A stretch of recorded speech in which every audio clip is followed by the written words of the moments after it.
ପବିତ୍ର ରଜ ପର୍ବର ସମସ୍ତ ଓ ଶୁଭକାମନା। ମା ମାଣିକେଶ୍ୱରୀ ବିଶ୍ୱବିଦ୍ୟାଳୟ ପରିବାର ତରଫରୁ ସମସ୍ତ ଜ୍ୟେଷ୍ଠ, ବୟୋଜ୍ୟେଷ୍ଠ ତଥା ମୋର ଗୁରୁଜନଙ୍କୁ ପ୍ରଣାମ ଜଣାଇ ଆଜିର 162ତମ ଉତ୍ତିଷ୍ଠତ କାର୍ଯ୍ୟକ୍ରମକୁ ଆରମ୍ଭ କରିବା ନିମନ୍ତେ ମୁଁ ଆଦେଶ ପାଇଁ ଅନୁରୋଧ କରିବି ବିଶ୍ୱବିଦ୍ୟାଳୟର କୁଳପତି professor doctor Sanjay Kumar Satapathy sir ମହୋଦୟଙ୍କୁ। ହଁ ନେହା ଆଗେଇଛି। ଧନ୍ୟବାଦ ସାର୍। ବର୍ତ୍ତମାନ ଅନୁରୋଧ କରିବି ଭଉଣୀ ଲିପ୍ସାଙ୍କୁ, ଯିଏ ନିଜର ସୁକଣ୍ଠରେ ପ୍ରାରମ୍ଭ ସଙ୍ଗୀତ ପରିବେଷଣ କରିବା ହେବେ। ଭଉଣୀ ଲିପ୍ସା। ବହୁତ ବହୁତ ଧନ୍ୟବାଦ। ନମସ୍କାର, ମୁଁ ଲିପ୍ସା ମହାରଣା ନମସ୍କାର ଜଣାଇବି ଆମର ପ୍ରିୟ କୁଳପତି ଡକ୍ଟର ସଞ୍ଜୟ କୁମାର ଶତପଥୀ ସାର୍ଙ୍କୁ, କୁଳ ସଚିବ ପୀତାମ୍ବର ଭୋଇ ସାର୍ଙ୍କୁ, ଆଜିର ମୁଖ୍ୟ ଅତିଥି ଶ୍ରୀ ପ୍ରକାଶ ଚନ୍ଦ୍ର ନିଶାନ୍ତ ସାର୍ଙ୍କୁ, ସାର୍ ପ୍ରକୃତି ବନ୍ଧୁ ସାର୍ ରବୀନ୍ଦ୍ର ପଟ୍ଟନାୟକ ସାର୍ଙ୍କୁ, ମେଜର ଡକ୍ଟର ଜୟଦୀପ ସାହୁ ସାର୍ଙ୍କୁ, ବାଲ୍ମୀକି କରୁଆ ସାର୍ଙ୍କୁ ଅଭିନନ୍ଦନ ଜଣାଇବି। ଭଉଣୀ ନେହାଙ୍କୁ ଆଉ ଯେତେ ବି ମୋର ଗୁରୁଜନ ଅଛନ୍ତି ସମସ୍ତଙ୍କୁ ମୋର ପ୍ରଣାମ। ପ୍ରିୟର ଛାତ୍ରଛାତ୍ରୀ, ଆରମ୍ଭ କରିବାକୁ ଯାଉଛି ଆଜିର 162ତମ ଅଧ୍ୟାୟର ପ୍ରାରମ୍ଭିକ ସଙ୍ଗୀତ।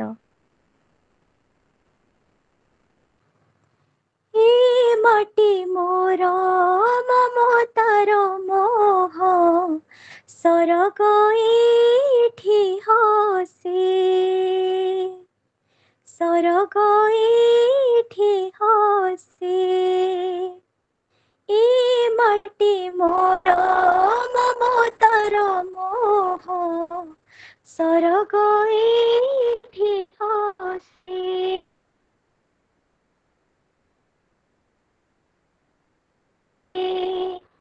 ଏ ମାଟି ମୋର ସପନ ବଗିଚା ପାରିରେ,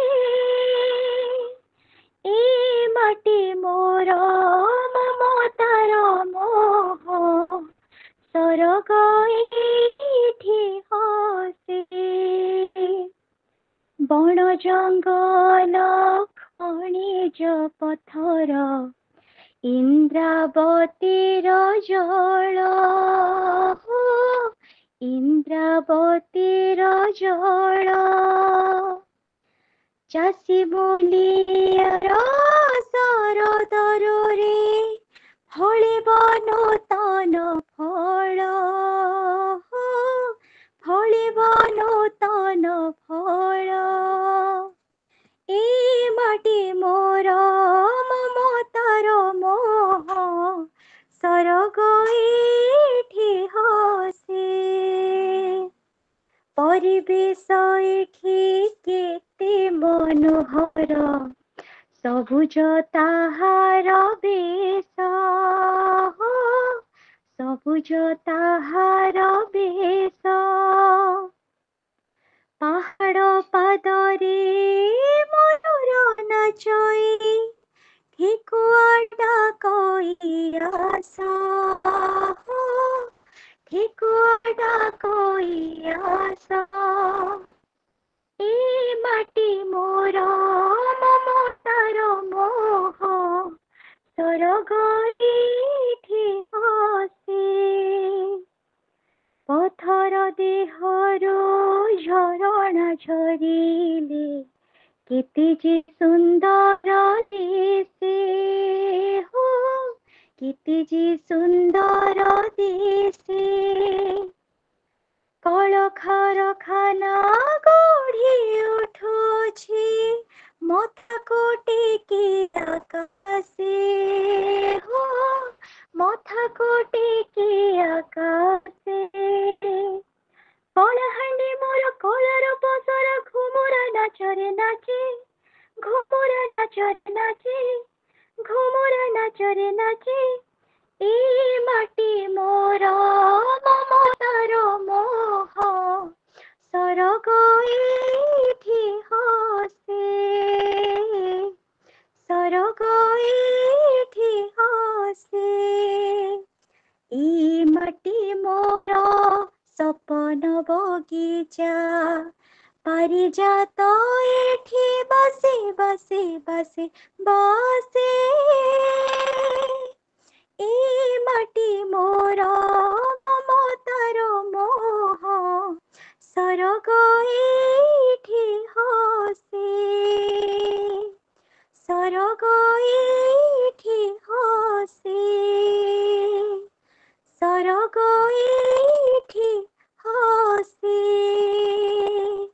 बहुत बहुत धन्यवाद समस्त को मोर आउथरे प्रणाम। बहुत बहुत धन्यवाद लिप्सा भौणी। वर्तमान विश्वविद्यालयर रेजिस्ट्रार सार श्री पीताम्बर भोईसान को मु अनुरोध करी आम पाई दुई पद किछि कहिबा हेबे।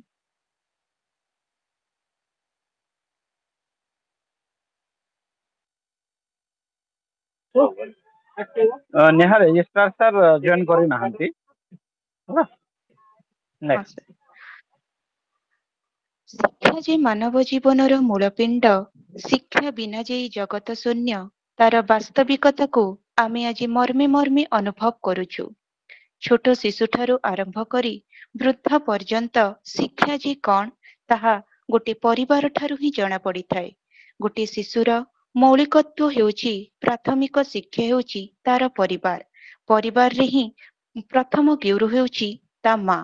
सेही शिक्षा गोटे जीवनर मूलपिंड किपरि ताहा दर्शाइबा पाई वर्तमान प्रकृतिर जे बंधु, प्रकृति को जे निज हृदय प्रकोष्ठरे आच्छादित करी रखिचंती सेही महान व्यक्तित्व प्रकृति बंधु श्री रवींद्र पट्टनायक सर को मु निमंत्रण करिबी आजिर मुख्य वक्तांक परिचय प्रदान करिबा हेबे। श्री रवींद्र पट्टनायक सर।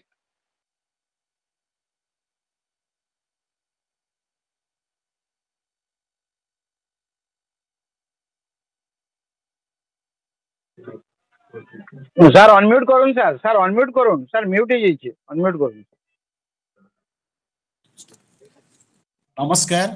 माँ माणिकेश्वरी विश्वविद्यालय आनुकूल्य रे आयोजित होतबा 162तम मोटिवेशनल टॉक उत्तिष्ठित विषय वस्तु कलाहांडी शिक्षा मानचित्र रे ब्रजमोहन विद्यापीठ। यही कार्यक्रम मुख्य वक्ता होउचंती बंधु प्रकृति बंधु प्रकाश चंद्र निशंक, प्रधान शिक्षक जनता हाईस्कूल बोर्डा। तांकर परिचय प्रदान करिया पई मते चयन करने सहित मते सुजोग देथिबारु मु Maa Manikeswari university vice chancellor professor doctor Sanjay Satpathy sir को धन्यवाद और साधुवाद जनाया सहित मु तांकठारे चिरऋणी अटे। एक ऐतिह्य संपन्न संस्कृति संपन्न जिलार सर्व पुरातन तथा ओडिशार आगधाड़ी विद्यालय ब्रजमोहन विद्यालय। यही विद्यालयर मु जड़े प्राक्तन छात्र होइतिबारु आज यही कार्यक्रम में सुजोग पाइतिबारु मु निजको गर्व अनुभव करे। यही विद्यालय रे अनेक विद्वान व्यक्ति शिक्षकता करि आछंती। प्राय 300 रु ऊर्ध्व शिक्षक शिक्षकता करिसंती। सेहीपरि आजिर कार्यक्रम मुख्य वक्ता श्री प्रकाश चंद्र निशंक से मध्य 1997 मसीहारू 2022 ए दीर्घ 25 वर्ष धरी ब्रजमोहन उच्च विद्यालय विज्ञान शिक्षक रूपे शिक्षकता करि आछंती। सेही समय तांकर प्रत्यक्ष तत्वावधान विद्यालय ब्रजमोहन विद्यालयर अनेक छात्र छात्री राज्य स्तरीय विज्ञान मेला एवं EISF eastern India science fair जो पूर्व भारतीय विज्ञान मेला रे तांकर प्रकल्प देखाई उच्च प्रशंसित और पुरस्कृत हो पार्टी। एपरिकी state level science congress children science congress रे ब्रजमोहन विद्यालयर अनेक छात्र छात्री 5 थर अंशग्रहण कर पुरस्कृत हो पार्टी। विज्ञान सेमिनार कह जाऊ, विज्ञान साइंस एग्जिबिशन कह जाऊ, साइंस कांग्रेस कह जाऊ, प्रत्येक क्षेत्र में प्रकाश बाबूंकर तांकर माने कार्यक्रम रे तांकर अतुलनीय अच्छी तांकर सही समय ता व्यतीत से BMS स्कूल परे परे से अनेक माने DSS डिस्ट्रिक्ट साइंस सुपरवाइजर बा जिला विज्ञान पर्यवेक्षक रूप कार्य करचंती। मु भाबे यह तांको पई गोटे गोल्डन एरा थिला। सही समय आम जिलार अनेक छात्र छात्री शिक्षक राज्य स्तरीय तथा जातीय स्तरीय एपरिक इंटरनेशनल स्तरीय अंशग्रहण करने सुजोग पाई। से जड़े यह व्यतीत से जड़े सुदक्ष रिसोर्स पर्सन साधन कर्मी आज पर्यंत विभिन्न विज्ञान भित्तिक ट्रेनिंग प्रोग्राम एपरिक लीडरशिप प्रोग्राम रे प्राय 3000 ऊर्ध्व शिक्षक को से आज पर्यंत तालीम दे आछंती। तार व्यतीत से विज्ञान व्यतीत साहित्य रे मध्य तांकर बहुत रुचि अच्छी। साहित्य तांकर पारदर्शिता अच्छी। से जड़े सुवक्ता सुसाहित्यिक सुगाल्पिक अटंती। से युव कथाकार रूपे तांको लेखनी मुद्र निश्रुत गल्प संकलन पथ बहुदूर आउ नष्ट समर कैनवास जहाँकि अति उच्च कोटि लेखाई पार्ची। ଏହି ବହୁମୁଖୀ ପ୍ରତିଭାର ଅଧିକାରୀ ପ୍ରକାଶ ନିଶଙ୍କ ତାଙ୍କ ଶିକ୍ଷା କ୍ଷେତ୍ରରେ ଅତୁଳନୀୟ ଅବଦାନ ପାଇଁ ଓଡ଼ିଶା ରାଜ୍ୟ ସରକାରଙ୍କ ତରଫରୁ 2015 ମସିହାରେ ରାଜ୍ୟ ପୁରସ୍କାର ବା ଷ୍ଟେଟ୍ ଆୱାର୍ଡ ରୂପେ ସେ ପୁରସ୍କୃତ ହୋଇପାରିଛନ୍ତି। ଏପରିକି ବିଜ୍ଞାନ କଂଗ୍ରେସରେ ବିଶେଷ ଅବଦାନ ପାଇଁ ସେହି 2015 ମସିହାରେ ଷ୍ଟେଟ୍ର ବେଷ୍ଟ ଗାଇଡ୍ ଟିଚର ରୂପେ ସେ ପୁରସ୍କୃତ ହୋଇପାରିଛନ୍ତି। ଏହା ବ୍ୟତୀତ ସେ ଜଣେ ପ୍ରକୃତି ବନ୍ଧୁ, ପ୍ରକୃତିକୁ ଭଲ ପାଉଥିବା ମଣିଷଟିଏ, ଜଣେ ପ୍ରକୃତି ପ୍ରେମୀ। ପ୍ରକୃତି ସମ୍ବନ୍ଧୀୟ ବିଭିନ୍ନ କାର୍ଯ୍ୟକୁ ସେ ହାତକୁ ନେଇ ସୁଚାରୁ ରୂପେ ତୁଲାଇଥାନ୍ତି।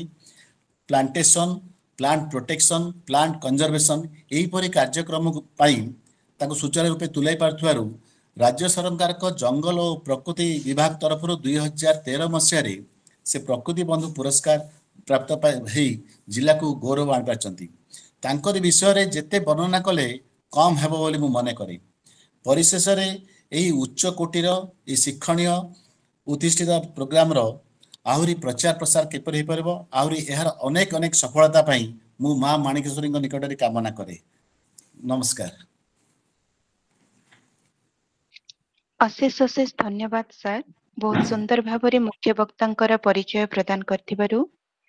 ଆଜିର ମୁଖ୍ୟ ବିଷୟବସ୍ତୁ କଳାହାଣ୍ଡିର ଶିକ୍ଷା ମାନଚିତ୍ରରେ ବ୍ରଜମୋହନ ବିଦ୍ୟାପୀଠର ଭୂମିକା ଯେ କ'ଣ ତା ସମ୍ପର୍କରେ ବିସ୍ତୃତ ଭାବରେ ଜ୍ଞାନକୋଷ ଭଣ୍ଡାରରୁ କିଛି ଆମେ ଜାଣିବା ପାଇଁ ବର୍ତ୍ତମାନ ମୁଁ ଅନୁରୋଧ କରିବି ଆଜି ଆମ ଗହଣରେ ଉପସ୍ଥିତ ମୁଖ୍ୟ ବକ୍ତା ଶ୍ରୀ ପ୍ରକାଶ ଚନ୍ଦ୍ର ନିଶାଙ୍କ ସାର୍ ମହୋଦୟଙ୍କୁ।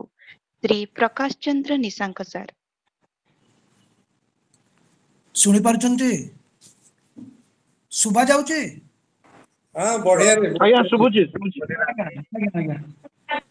ଜୟ ଜଗନ୍ନାଥ, ଜୟ ମା ମାଣିକେଶ୍ୱରୀ।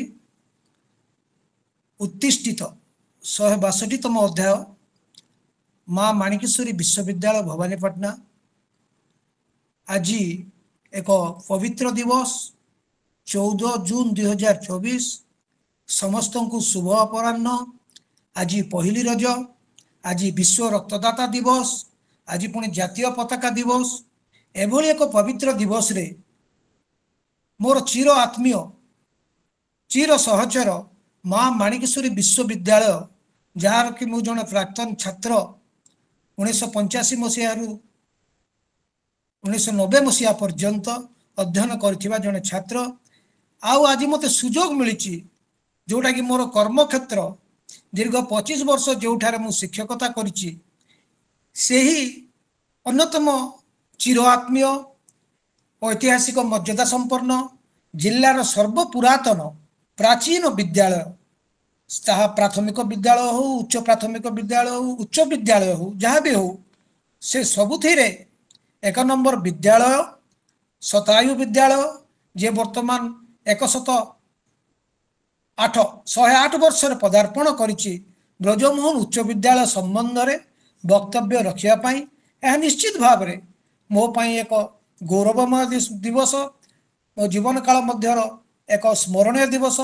ଆଜି ଆମ ଗହଣରେ ଅଛନ୍ତି ଏ କାର୍ଯ୍ୟକ୍ରମର ପୁରୋଧା ତଥା ଆମ ସମସ୍ତଙ୍କର ପ୍ରିୟ ପ୍ରଫେସର ସଞ୍ଜୟ କୁମାର ଶତପଥୀ, କୁଳପତି ମା ମାଣିକେଶ୍ୱରୀ ବିଶ୍ୱବିଦ୍ୟାଳୟ, ଜଣେ ବିଶିଷ୍ଟ ଶିକ୍ଷାବିତ୍, ଜଣେ ପ୍ରବଚକ, ଜଣେ ସମାଜକୁ ସମ୍ପନ୍ନ ଭାବରେ ଦିଗ ଦେଖାଉଥିବା, ଦିଶା ଦେଖାଉଥିବା ବ୍ୟକ୍ତିତ୍ୱ।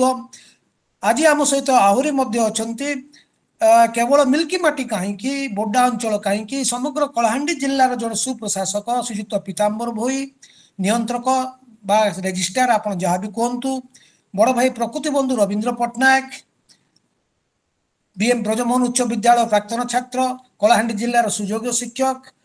ଆଉ ଆମ ସହିତ ଅଛନ୍ତି ପ୍ରାରମ୍ଭିକ ସଙ୍ଗୀତ ଜ୍ଞାନ କରିଥିବା ଲିପ୍ସା ମହାରଣା ଭଉଣୀ। ଆହୁରି ଆମ ସହିତ ଅଛନ୍ତି এই ସବୁ କାର୍ଯ୍ୟକ୍ରମର ନେପଥ୍ୟ ନାୟକ, ପ୍ରିୟ ବନ୍ଧୁ, ଇଂରାଜୀ ବିଭାଗର ମୁଖ୍ୟ ମେଜର ଡକ୍ଟର ଜୟଦେବ ସାହୁ। ଆଉ ଆମ ସହିତ ଅଛନ୍ତି ଯୁବ କବି ବାଲ୍ମୀକି କରୁଆ, ଓଡ଼ିଆ ଭାଷା ଓ ସାହିତ୍ୟ ବିଭାଗର ଅଧ୍ୟାପକ ତଥା କମ୍ପ୍ୟୁଟର ବିଜ୍ଞାନ ବିଭାଗର ଅଧ୍ୟାପିକା ନେହା ରଥ ଭଉଣୀ।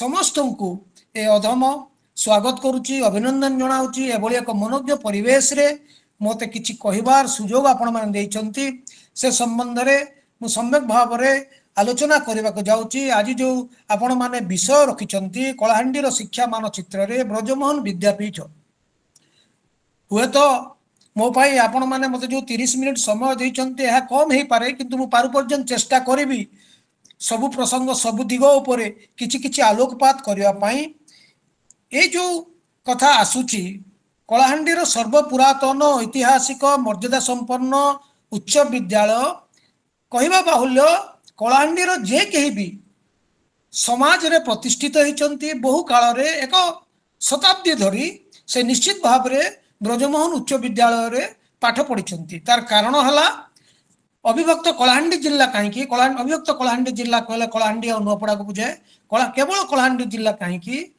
बलांगीर को बाद देले नवरंगपुर और सेपटे रायगड़ा एसबू अंचल को धरी मध्य एही विद्यालयटी सर्व पुरातन अटे। यह एभली एक सर्व पुरातन विद्यालय जहाँ बलांगीर पृथ्वीराज हाईस्कूल सहित समवयस्क सेहीपरि पारलाखेमुंडीर हाईस्कूल सहित समवयस्क जदि आम समग्र ओडिशार 10टी विद्यालय को ग्रहण करवा स्थापना दृष्टि बयस दृष्टि ऐतिह्य दृष्टि ऐतिहासिक मर्यादा संपन्न दृष्टि ताले निश्चित भाव में ब्रजमोहन सरकारी उच्च विद्यालय से तालिका मध्य को आसीबो। तेणुकरी एई विद्यालय मध्य किछि आलोचना करबा पूर्वरु एतिकी कहिबी जे दिगंत तो बहुत व्यापक अछि केउ ऊपर कहबा केउ ऊपर न कहबा जेहेतु कलाहांडी जिला कलाहांडी अंचल अविभक्त कलाहांडी अंचल गोटे गड़जात अंचल 1850 मसीहा पूर्वरु कलाहांडीर शिक्षा व्यवस्था उपरे कौनसी सठिक तथ्य निर्भर योग्य तथ्य उपलब्ध नहीं। से समय महाराजा फतेह नारायण देव जेतेबेले कि जूनागढ़ रे राजधानी थिला 1830 रु 1853 मसीहा पर्यंत कलाहांडी रे राजनीति करुथुले तांको समय रे अविभक्त कलाहांडी जिल्ला रे केवल 4 गोटी प्राथमिक स्कूल स्थापन करथिले आउ ता परवर्ती पर्याय रे कलाहांडी मध्य प्रदेश रो मरहट्टा राजा मानक द्वारा शासन दिन थिला 1853 रु 1881 पर्यंत उदित प्रताप देव एठी शासन भार तुलैथिले और से समय रे कलाहांडी रे मध्य इंग्राजी शिक्षार विकास होइथिला। 1871 मसीह रे भवानीपाटना रे गोटे मध्य इंग्राजी विद्यालय स्थापित होइथिला। परवर्ती पर्याय रे 1916 मसीहा बेलकू ताहाकू HE school high English school Brajamohan नामटी दिया जाय नथिला HE school high English school नाम रे नामित करा जायतिला। 1907-8 मसीहा बेलकू 58टी प्राथमिक विद्यालय गोटे मध्य इंग्राजी विद्यालय थिला सेटा ही से एचई स्कूल। 1916 मसीहा जनवरी मास बेलकू कलाहांडी रो से एचई स्कूल मु जोटा कहूची ताको उच्च विद्यालय बोली कुहागला आउ से एचई स्कूल रे ही नामित रहिला। 1917 मसीहा सेप्टेम्बर मास 15 तारिख रे जेतेबेले जदियो राजा माने थिले गड़जातर राजा माने थिले प्रकृत पक्षे शासन भार राजा करुथिले भी इंग्रेज शासनाधीन थिला। सेही समय रे इंग्रेज साहेब रेसिडेंट साहेब संबलपुर रे दरबार करी महाराजा ब्रजमोहन देव को राजा घोषणा कले 1917 मसीहा रे। तो 1917 मसीहा रे ब्रजमोहन देव को राजा घोषणा करा गला और ब्रजमोहन देव तापरे प्रत्यक्ष भाव रे एही विद्यालय दायित्व नेले निजे से विद्यालय दायित्व नेले से समुदाय 51 वर्ष जीवन यापन करथिले और तांकर समय रे आपण माने जदि देखिबे कलाहांडी रे जो पुराना स्थापत्य सब अच्छी से वर्तमान रो कलेक्टेड ऑफिस हो वर्तमान रो सीडीएमओ ऑफिस हो जो हॉस्पिटल को वर्तमान भांगी दिया जायछि किंबा जोठी इलेक्ट्रिक बिल सो कलेक्शन होछि सेही घर से सब राजा रजुरा अमूलर घर से सब ब्रजमोहन देव समय रे ही तैयारी हेतिला। तो ब्रजमोहन देव 1939 मसीह यह लीला संवरण करथिले।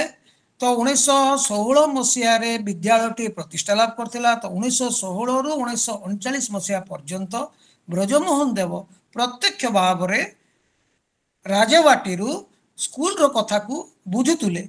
स्कूल रे सब जेतक व्यक्तित्व थिले जेतक शिक्षक माने थिले जेतक प्रधान शिक्षक थिले समस्ते होचंती प्रातस्मरण व्यक्तित्व कारण ब्रजमोहन देव समग्र ओडिसा रु खोजी खोजी करी आनी दक्ष लोकों को सेठी रखुतिले जो माने तालीम प्राप्त हो नथिले सेमान को बाहर को केतबेले कलिकता विश्वविद्यालय को केतबेले पटना विश्वविद्यालय को शिक्षा उपरे तालीम पाई भी पठाउतिले और राजवाटी रु से शासन को नियंत्रण करुथिले।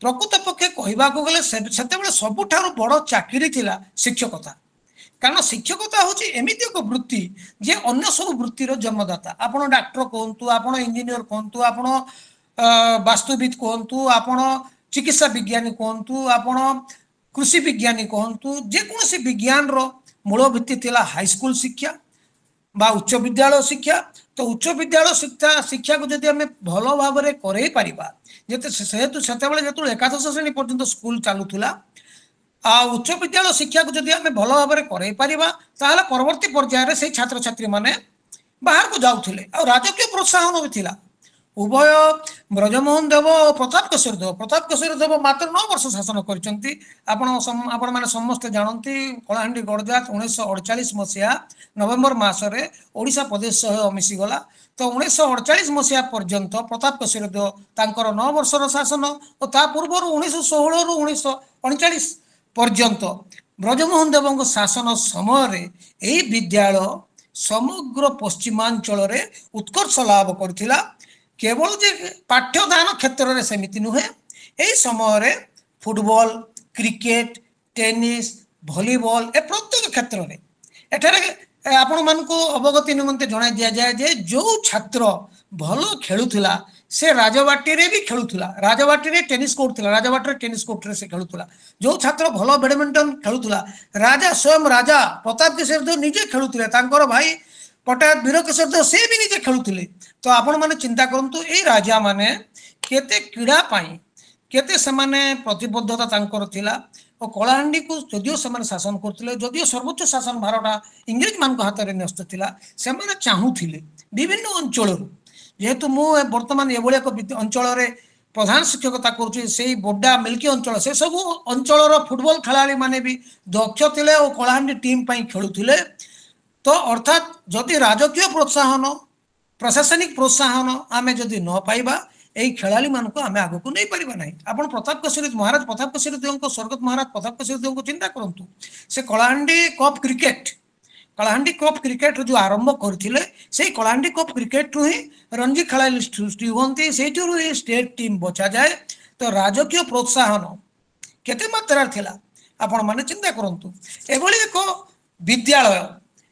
विद्यालय स्मृतिचारण करने और तार अवदान को सर्वसम्मुख रखा कौन साधारण कथन नुहे से ही विद्यालय से ही पुरातन समय चतुर्थ श्रेणी ठू आरंभ कर एकादश श्रेणी पर्यंत छात्र छात्री माने अध्ययन करुले परवर्ती पर्यायर विभिन्न अवस्था आसी सामाजिक परिवर्तन घटी इंग्रेज शासन जाइए राज्य शासन आम हाथ को आसी राजतंत्र लोप होइछि गणतंत्र आसी किंतु प्रताप केशरी देव एमिति राजा थिले से निजे निज राजनीति काल रे 1940 मसीह निजे से ही विद्यालय रौप्य जयंती पालन करथिले 25 वर्ष पूर्ति उपलक्षे आम रौप्य जयंती पालन करूँ निजे रौप्य जयंती प्रताप केशरी देव पालन करथिले से समय महान विख्यात पंडित गुणी ज्ञानी लोक समग्र ओडिशा रु से खोजिक आनी आउे 1988 मसीह केमिति से ही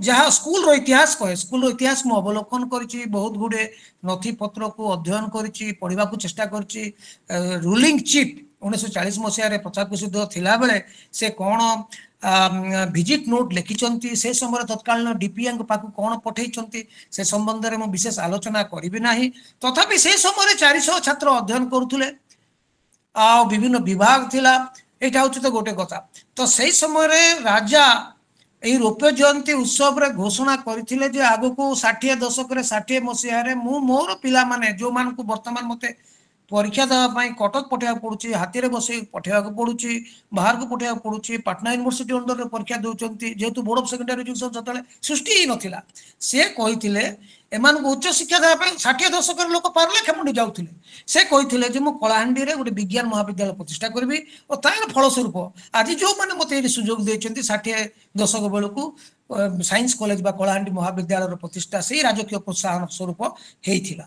तो यहाँ को आमको मन रखा पड़ो तो जिते बड़े हीरक जयंती पालन है शतायु विद्यालय 1988 मसीह से सभापति थिले विद्यालय परिचालना कमिटी बा आपण जहाँ कहे ओल्ड बॉयज एसोसिएशन पुरातन छात्र संघर सभापति थिले स्वर्गत काली प्रसाद बाबू संपादक थिले प्राक्तन शिक्षक ललित मोहन मुन तो सेतबेले विद्यालयर पुरातन स्मृति को जाबुड़ी धरी स्मरणिका भी प्रकाश पाइला विद्यालयर छात्र छात्री स्मरणिका कलाहांडी महाविद्यालय आम पढ़ुला बेले जमी कांतारक बाहर एटी जहाँ बाहर तार ना हूँ तरुण से तरुणर परंपरा भी बहुत प्राचीन विद्यालय मध्य जो लाइब्रेरी ताहा भी बहुत प्राचीन से पुरातन समय 20-25 आलमीरा हजार हजार बही थिला किंतु रक्षणाबेक्षण अभाव आज ताहा नाही ताहाको देखिले वर्तमान दुख लागे विभिन्न प्रकार डाटा तथ्यर डिजिटालाइजेशन करा जाई पारि नाही बहुत गुडे तथ्य लोप पाई जाइछि किंतु स्कूल रो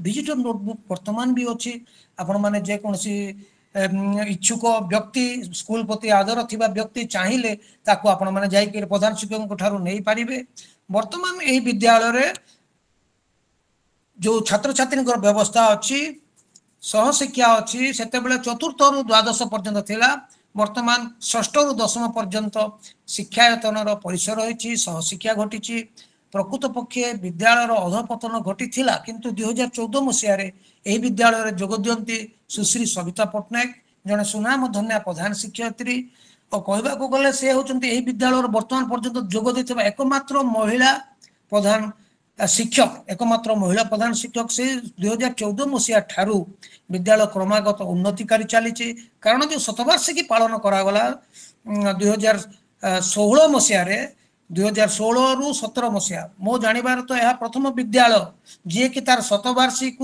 वर्ष जाक 2016 जनवरी रु आरंभ करके 2017 फेब्रुआरी पर्यंत वर्ष जाक 4टी पर्याय पालन करिथिला मुझे बाबद विशेष भाव में उल्लेख करी ना समय आम पाखे बहुत कम तथापि एति कहबी ए 4टी पर्याय विद्यालय शतवार्षिकी वर्ष तमाम से वर्ष तमाम पालन होता उत्सव रे क्रीड़ा भी थिला विज्ञान मेला भी थिला साहित्य आलोचना भी थिला आ अन्य परिभ्रमण सचेतनता यात्रा प्रत्येक प्रकार जन सचेतनता संपर्कित कार्यक्रम को गोटे वर्ष धरी 4टी प्रोग्राम रे करिबा 4टी कार्यक्रम नेगिरी करिबा कोनोसी साधारण कथा नथिला अवसर प्राप्त बैंक कर्मचारी हमर जे थिले से होचंती रामशंकर दास से थिले परिचालना कमिटी रो सभापति थिले ओल्ड बॉयज पुरातन छात्र संघर सभापति हमर सुनामधन्य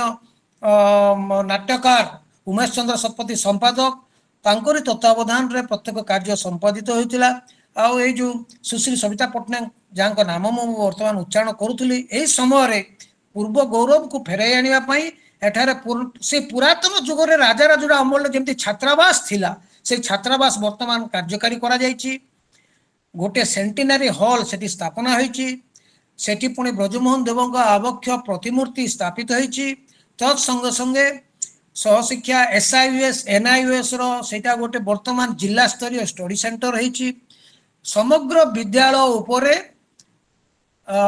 वैद्युतिक समस्या देखा न जीव बोलिकरी 5 किलोवाट गोटे सौर प्रकल्प भी प्रतिष्ठापित होता हूँ वर्तमान स्थिति वर्तमान जो षष्ठी झांकर महाभाग प्रधान शिक्षक अच्छा किंतु आपण आम जो अतीत को फेरी जावा पूर्व को फेरी जावा यही विद्यालय जी प्रथम श्रेणी रे प्रथम उन्नीत होते 1920 मसीह कलिकता विश्वविद्यालय अधीन परीक्षा देते प्रथम फर्स्ट क्लास मधुसूदन पंडा स्वर्गत त्रिलोचन मुन स्वर्गत लिंगराज महापात्र तापर से 1922 मसीहा प्रथम बैच बाहर 1920 मसीह परवर्ती बैच माने 21-22 एमती बाहरी जहाँ तथ्य स्कूल उपलब्धि अच्छी 1935 मसीह देवप्रसाद महांती आपण मैंने समस्ते भुवनेश्वर बेहेरा नाम जानी प्रोफेसर भुवनेश्वर बेहेरा जे कि आम संबलपुर विश्वविद्यालय कुलपति थिले से भी यही विद्यालय अध्ययन करुले डॉक्टर राजा रसुल तथा डॉक्टर सूर्यकांत दास एमती प्रातस्मरणीय अनेक व्यक्तित्व एठारे अछंती जो मानकर अध्ययन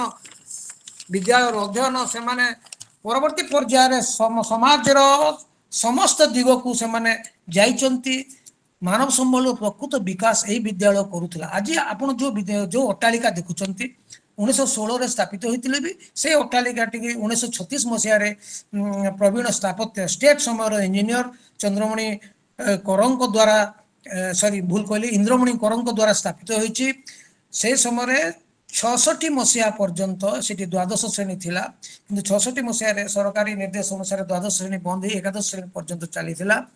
କଳାହାଣ୍ଡି ମହାରାଜ ପ୍ରତାପ କେଶରୀ ଦିଓ ଯିଏକି ଶାସନ ଭାର 39 ମସିହା ପର୍ଯ୍ୟନ୍ତ ଥିଲା ରୁଲିଂ ଚିଫ୍, ସେ ପ୍ରତ୍ୟକ୍ଷ ତତ୍ତ୍ୱାବଧାନ କରୁଥିଲେ। ସ୍କୁଲର ଭିଜିଟ୍ ନୋଟରୁ ତାହା ଆମକୁ ଜଣାପଡ଼େ। ଆଉ ଆଜି ଆମେ ଏଠି ଯଦି ଦେଖିବା ଯେ ଏଠି ଯୋଉ ପ୍ରଧାନ ଶିକ୍ଷକ ମାନେ କାମ କରିକି ଯାଇଛନ୍ତି, ପ୍ରଥମ ପ୍ରଧାନ ଶିକ୍ଷକ ହେଲେ ଧର୍ମାନନ୍ଦ ତ୍ରିପାଠୀ। ସମସ୍ତେ ପ୍ରାୟ ବିଶିଷ୍ଟ ବ୍ୟକ୍ତିତ୍ୱ, କାରଣ ରାଜା ନିଜେ ତାଙ୍କୁ ଖୋଜିକି ଆଣିଥିଲେ। ଯୋଉଟା ମୁଁ ଟିକେ ଆଗରୁ କହୁଥିଲି 1916ରୁ 1924 8 ବର୍ଷ, ଦୀର୍ଘ 8 ବର୍ଷ ଧରି ସେ ପ୍ରଧାନ ଶିକ୍ଷକ ଥିଲେ। ବର୍ତ୍ତମାନ ଯଦି ଆପଣ କୌଣସି ଛାତ୍ରଛାତ୍ରୀଙ୍କୁ ପଚାରିବେ କେଉଁ ଜବ୍ କେଉଁ ଚାକିରି କରିବାକୁ ଚାହୁଁଛନ୍ତି, ସେ କୌଣସି ପରିସ୍ଥିତିରେ ଶିକ୍ଷକତାକୁ ହଁ କରିପାରେ ନ କରିପାରେ ସେଥିରେ ମୁଁ ସନ୍ଦିହାନ, କିନ୍ତୁ ସେ ସମୟରେ ସବୁଠାରୁ ବେଶୀ ପାଠ ପଢୁଥିବା ଲୋକ ଶିକ୍ଷକତା ବୃତ୍ତିକୁ ଆପଣେଇ ନେଉଥିଲା। ସେଭଳି ମହାନ ଥିଲା ବ୍ରଜମୋହନ ଉଚ୍ଚ ବିଦ୍ୟାଳୟ। ବାସୁଦେବ ମହାନ୍ତି ଯିଏକି 21 ବର୍ଷ ଧରିକି ଦ୍ୱିତୀୟ ପ୍ରଧାନ ଶିକ୍ଷକ ଥିଲେ 1924ରୁ 1945 ମସିହା ପର୍ଯ୍ୟନ୍ତ। ତାପରେ ଉଦୟନାଥ ମହାନ୍ତି, ଏହିପରି କ୍ରମାନ୍ୱୟରେ 31 ଜଣ ପ୍ରଧାନ ଶିକ୍ଷକ ଯାଇ ବର୍ତ୍ତମାନ 32 ଜଣ ପ୍ରଧାନ ଶିକ୍ଷକ, ସେ 32ତମ ପ୍ରଧାନ ଶିକ୍ଷକ ଏଠି କାର୍ଯ୍ୟ କରୁଛନ୍ତି। ସମୟର ସ୍ୱଳ୍ପତା ଦୃଷ୍ଟିରୁ ମୁଁ ସମସ୍ତଙ୍କ ନାମ ନେଇପାରୁନାହିଁ, ସେଥିପାଇଁ ସମସ୍ତଙ୍କ ପାଖରେ କ୍ଷମା ଭିକ୍ଷା କରୁଛି। କାରଣ ଏଇଟା ହେଉଛି ସେଇ ବିଦ୍ୟାଳୟ ଯୋଉଠି ଡକ୍ଟର ମାୟାଧର ମାନସିଂହ ଓଡ଼ିଆ ସାହିତ୍ୟର ଉତ୍ତୁଙ୍ଗ ବ୍ୟକ୍ତିତ୍ୱ, ସେ ବି ଶିକ୍ଷକତା କରିଛନ୍ତି। ରାଜକୀୟ ପ୍ରୋତ୍ସାହନ ପାଇ ଏଇ ବିଦ୍ୟାଳୟ ଛାଡ଼ି ସିଏ ଯାଇଥିଲେ ଇଂଲଣ୍ଡ, ଯାଇଥିଲେ ଡରହାମ ୟୁନିଭର୍ସିଟିକୁ, ଯିଏକି ଆପଣମାନେ ସମସ୍ତେ ଜାଣନ୍ତି ସେକ୍ସପିୟର ଓ କାଳିଦାସଙ୍କ ଉପରେ ତୁଳନାତ୍ମକ ସନ୍ଦର୍ଭ ଲେଖି ଡକ୍ଟରେଟ୍ ପାଇଛନ୍ତି। ବୋଧହୁଏ ସେ ଓଡ଼ିଆର ପ୍ରଥମ ଡକ୍ଟରେଟ୍ ପ୍ରାପ୍ତ କରିଥିବା ବ୍ୟକ୍ତି। ତ ସେଭଳି ବ୍ୟକ୍ତି ବି ଏଠି ଶିକ୍ଷକତା କରୁଥିଲେ। ସେଇଭଳି ଶିକ୍ଷାନୁଷ୍ଠାନରେ ମୋ ଭଳିଆ ଅକିଞ୍ଚନ ବି ଶିକ୍ଷକତା କରିପାରିଛି। ତ ଏହା ମୋ ଜୀବନ ପାଇଁ ବ୍ୟାପୀ ଗୌରବ ନୁହଁ ତ ଆଉ କ'ଣ। ଆପଣ ରାଜକିଶୋର ରାୟଙ୍କୁ ଜାଣିଛନ୍ତି, ରାଜକିଶୋର ରାୟ ବି ଏଠି ଶିକ୍ଷକତା କରିଥିଲେ। ମାର୍କଣ୍ଡ ରଥ ଭଳିଆ ପ୍ରାତଃସ୍ମରଣୀୟ ବ୍ୟକ୍ତିତ୍ୱ ବାଳମୁକୁନ୍ଦ ହୋତା, ସମ୍ବଲପୁରର ହେମନ୍ତ କୁମାର ପତି, ଓଡ଼ିଶା ବିଖ୍ୟାତ ଚିତ୍ରଶିଳ୍ପୀ, ସେ ବି ଏଠି ଥିଲେ। ରାମସ୍ୱାମୀ ସେନାପତି ଯିଏକି ଆମ ରାଜ୍ୟର ଶିକ୍ଷା ବିଭାଗର ମୁଖ୍ୟ ପ୍ରାର୍ଥୀ, ରାଜକୀୟ ପ୍ରୋତ୍ସାହନ ଫଳ, ସେ ବି ଏଠି ଶିକ୍ଷକତା କରିଥିଲେ। ପ୍ରାତଃସ୍ମରଣୀୟ ଉମେଶ ଚନ୍ଦ୍ର ଦତ୍ତ, ଯେଉଁମାନେ କି ଗୋଟିଏ ଗୋଟିଏ ଶିକ୍ଷା କ୍ଷେତ୍ରରେ ଜିଏଣ୍ଟ, ସେଭଳିଆ ଲୋକମାନେ ଏଠି, ଯେହେତୁ ସେ ସମୟରେ କଲେଜ ଶିକ୍ଷାର ବ୍ୟାପକ ପ୍ରଚାର ପ୍ରସାର ନଥିଲା, ତ ସବୁଠାରୁ ବିଜ୍ଞ ବ୍ୟକ୍ତିମାନେ ଏଭଳି ବିଦ୍ୟାଳୟ ମାନଙ୍କରେ ଶିକ୍ଷକତା କରିଥିଲେ। ଠିକ୍ ସେହିପରି ଅଚ୍ୟୁତାନନ୍ଦ ପଣ୍ଡା, ଏଭଳି ଏମିତି ବି ଘଟିଛି, ଏମିତି ଲୋକମାନେ ଏଠି ଶିକ୍ଷକତା କରିଛନ୍ତି। ତାଙ୍କ ପରବର୍ତ୍ତୀ ସମୟରେ ତାଙ୍କର ପୁତ୍ରମାନେ ମଧ୍ୟ ଶିକ୍ଷକତା କରିଛନ୍ତି। ଯଥା ମୁଁ ଚିନ୍ତାମଣି ପଟ୍ଟନାୟକଙ୍କ ନାମ କହିବି, ନାରାୟଣ ପ୍ରସାଦ ପଟ୍ଟନାୟକ ସୁଯୋଗ୍ୟ ଗାଳ୍ପିକ, କାଳୀପ୍ରସାଦ ପଟ୍ଟନାୟକ, କିଶନ ପଟ୍ଟନାୟକ ସାମ୍ୟବାଦୀ ନେତା, ଆପଣମାନେ ସମସ୍ତେ ଜାଣନ୍ତି, ସମସ୍ତେ ଏଠି ଶିକ୍ଷକତା କରିଥିଲେ। ତେଣୁକରି ସମୁଦାୟ ଆମେ ଯଦି ଇତିହାସ ପୃଷ୍ଠାକୁ ଲେଉଟେଇବା, ସ୍କୁଲର ତଥ୍ୟ ଦେଖିବା, ସମୁଦାୟ 300ରୁ ଉର୍ଦ୍ଧ୍ୱ ଶିକ୍ଷକ ଏଠି ଶିକ୍ଷକତା କରି ଯାଇଛନ୍ତି। ତେଣୁକରି ସମସ୍ତଙ୍କର ନାମ ଉଚ୍ଚାରଣ କରିବା ସମ୍ଭବପର ନୁହେଁ। ଶିକ୍ଷକମାନଙ୍କର ନାମ ମୁଁ ଏଇଥିପାଇଁ ଉଚ୍ଚାରଣ କରୁଛି ଯେ ଏଇ ଶିକ୍ଷକମାନେ କୌଣସି ନା କୌଣସି ସ୍ଥାନରେ ସାଧାରଣ ଶିକ୍ଷକଙ୍କ ଠାରୁ ଉନ୍ନତ ମାନର ଶିକ୍ଷାଦାନ କରୁଥିଲେ। ଗୁରୁ ଶିଷ୍ୟ ପରମ୍ପରା, ଶିଷ୍ୟମାନେ 50 ବର୍ଷ ପରେ 40 ବର୍ଷ ପରେ ବିଦ୍ୟାଳୟକୁ ଯାଇକରି ଗୁରୁଙ୍କୁ ଖୋଜିବା, ଭବାନୀପାଟଣାରେ ଏକତ୍ରିତ ହେବା, ବିଭିନ୍ନ ବ୍ୟାଚ୍ର ବଣଭୋଜି କରିବା, ସେ ସମୟରେ ବିଦ୍ୟାଳୟକୁ ଯାଇକରି ଗୁରୁମାନଙ୍କୁ ଡାକି ଆଣିକରି ପୁନର୍ବାର ଗୁରୁ ଦିବସରେ ସ୍ମରଣ କରାଇବା, ତାଙ୍କୁ ସମ୍ବୋଧିତ କରିବା, ହୁଏତ ଆଜି କୌଣସି ଅନୁଷ୍ଠାନରେ ଦେଖାଯାଏ ନାହିଁ, କିନ୍ତୁ ସେ ପ୍ରଥା ପରମ୍ପରା ଆଜି ବି ବ୍ରଜମୋହନ ସରକାରୀ ଉଚ୍ଚ ବିଦ୍ୟାଳୟରେ ଅଛି। ବହୁତ ଶିକ୍ଷକ ଏହା ଧାମ ତ୍ୟାଗ କରିସାରିଲେଣି, ବହୁତ ଶିକ୍ଷକ ଏହା ଧାମରେ ଅଛନ୍ତି, କିନ୍ତୁ ସେମାନେ ବର୍ତ୍ତମାନ ଚଳଶକ୍ତିମାନ ନୁହନ୍ତି, ବିଦ୍ୟାଳୟକୁ ଯାଇପାରିବେ ନାହିଁ। ତଥାପି ସେଇ ଶିକ୍ଷକମାନଙ୍କୁ ତାଙ୍କର ବୟସ୍କ ଛାତ୍ରଛାତ୍ରୀମାନେ, ଯେଉଁମାନେ କି ବୃଦ୍ଧ ଅବସ୍ଥାରେ ଅଛନ୍ତି ବା ଯେଉଁମାନେ ଆସନ୍ନ ମୃତ୍ୟୁକୁ ଅପେକ୍ଷା କରିଛନ୍ତି, ସେଇମାନେ ହିଁ ସ୍ମୃତିକୁ ରୋମନ୍ଥନ କରୁଛନ୍ତି। ଏହାଠାରୁ କିଛି କମ୍ କଥା ନୁହେଁ। ବିଦ୍ୟାଳୟର ଆଉ ଜଣେ ଏମିତି ପ୍ରାକ୍ତନ ଛାତ୍ର ରାମକୃଷ୍ଣ ମହାପାତ୍ର, ଯିଏ ରାଜାଙ୍କର ପ୍ରୋତ୍ସାହନ ପାଇକରି ଓଡ଼ିଶାର ମତ୍ସ୍ୟ ବିଭାଗର ମୁଖ୍ୟ ପର୍ଯ୍ୟନ୍ତ ଯାଇଥିଲେ, ସେ ମଧ୍ୟ ଏହି ବିଦ୍ୟାଳୟରେ ଅଧ୍ୟୟନ କରିଥିଲେ।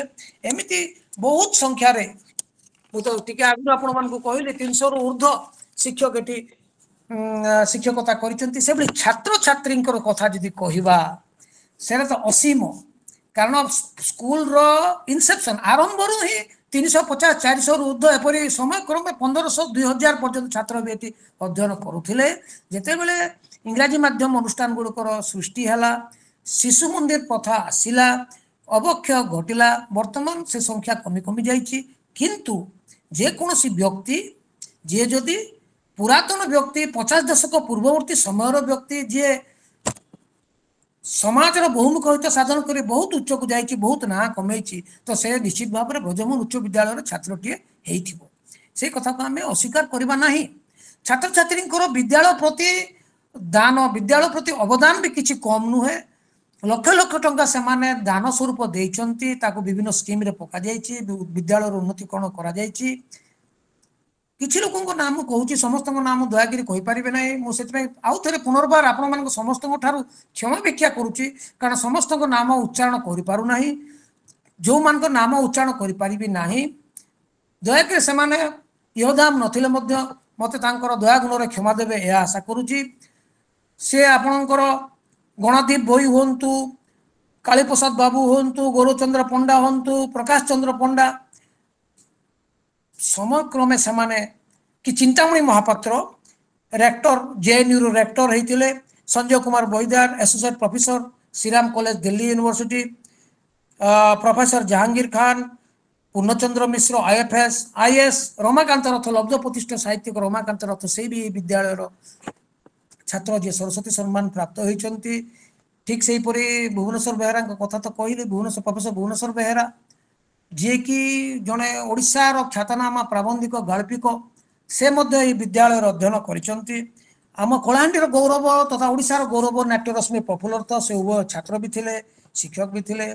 ନୀଳାଦ୍ରି ଭୂଷଣ ପଣ୍ଡା, ତାଙ୍କର ସୁପୁତ୍ର ଚନ୍ଦ୍ରଶେଖର ପଣ୍ଡା, ଚନ୍ଦ୍ରଶେଖର ପଣ୍ଡା ବି ୟୋଧାମରେ ନାହାନ୍ତି, ସେ ବି ଜଣେ ବିଖ୍ୟାତ ଖେଳାଳି, ଚିତ୍ରକର, ସାହିତ୍ୟିକ, ଅଭିନୟ, ଡ୍ରାମା ଏସବୁରେ ଯାହାଙ୍କର ପରାକାଷ୍ଠା, ସ୍ୱର୍ଗତ କିଶନ ପଟ୍ଟନାୟକ ହୁଅନ୍ତୁ, ରାମସ୍ୱାମୀ ସେନାପତି ହୁଅନ୍ତୁ, ସ୍ୱର୍ଗତ ମାର୍କଣ୍ଡ ରଥ ହୁଅନ୍ତୁ, ଡକ୍ଟର ଲମ୍ବୋଦର ସାହୁ, ଡକ୍ଟର ସୁବର୍ଣ୍ଣ କର, କଳାହାଣ୍ଡିର ପ୍ରଥମ ମହିଳା ଡାକ୍ତର ଲଳିତ ମାନସିଂହ, ମାୟାଧର ମାନସିଂହଙ୍କ ସୁପୁତ୍ର ରାଷ୍ଟ୍ରଦୂତ ଜଣେ IAS, ସନାତନ ମୁନ୍ chief engineer, professor Gopabandhu Behera sir ଏବେ ବି ଅଛନ୍ତି, ସେମାନେ ସେ ସ୍ମୃତିକୁ ମନେ ପକାନ୍ତି।